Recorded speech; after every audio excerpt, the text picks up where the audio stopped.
holidays, explorers. Today my story is called The Snowflake by Benji Davies.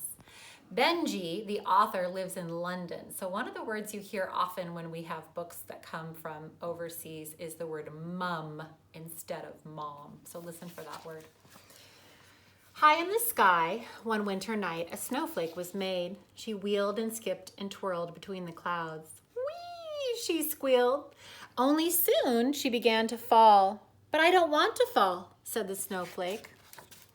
You're supposed to fall, said a cloud. That's what snowflakes do. But I don't want to, pleaded the snowflake. Help me, cloud. Stop me from falling. You'll find your way, replied the cloud. Good luck. The snowflake wasn't at all sure. She twisted this way and that way and that way and this way. Tumbling as she fell, the snowflake grew dizzy.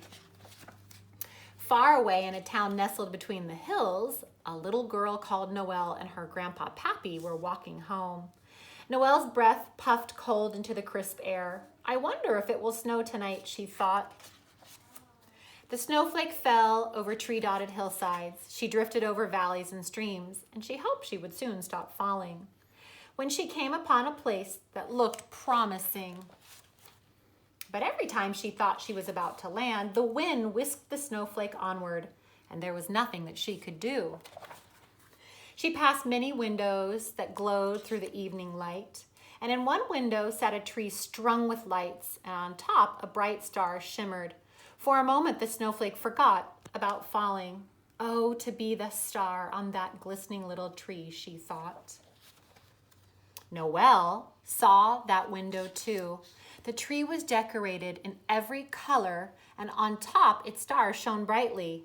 Noelle wished that she had a tree like that. Maybe next year, Pappy said. They passed many more windows with trees in them, each one different and each one beautiful. Then, not far from home, Noelle found a branch beside a path. My own little tree, she said. High above, the air grew colder, the sky grew darker, and the wind blew harder. The snowflake rushed along with it, and she wondered if she would ever find a place to land. And then, through the wind, she heard laughter. There were more like her, more snowflakes. They danced and swirled in the night air together. They were joined by even more snowflakes that rushed along, in and out and around one another. They were never next to each other for very long, and each snowflake was different. But one way or another, they were all falling, and this made the snowflake feel much better. When Noelle arrived home, she set to work. Her mummy took down some old boxes and paper, and together with Pappy, Noelle decorated the tree. They used all of the different colors, just like the tree in the window. They made some paper snowflakes too. Noelle put the tree outside where she could see it. She hoped that its little branches might soon be covered with real snow.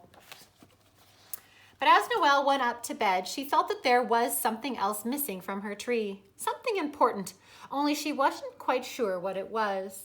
High above the house, the sky was swirling, drifting, circling, and falling. Nearly there, whispered the cloud. When Noelle woke the next morning, the world felt different. Everything was brighter, quieter, and softer. And then she climbed out of bed. She remembered. My little tree, she said. And Noelle gasped, for on every rooftop and every hillside and every tree had grown white. One special snowflake had settled on the very top of Noelle's little tree. I did it, said the snowflake. I found a way to stop falling. And she felt very proud. She even has a smile. Noelle danced into the morning light, and the snowflake caught the sun brightly and shone like a star. What a sweet holiday story. Underneath this dust jacket, the cover is different. You ready? Now take a really close look if you can.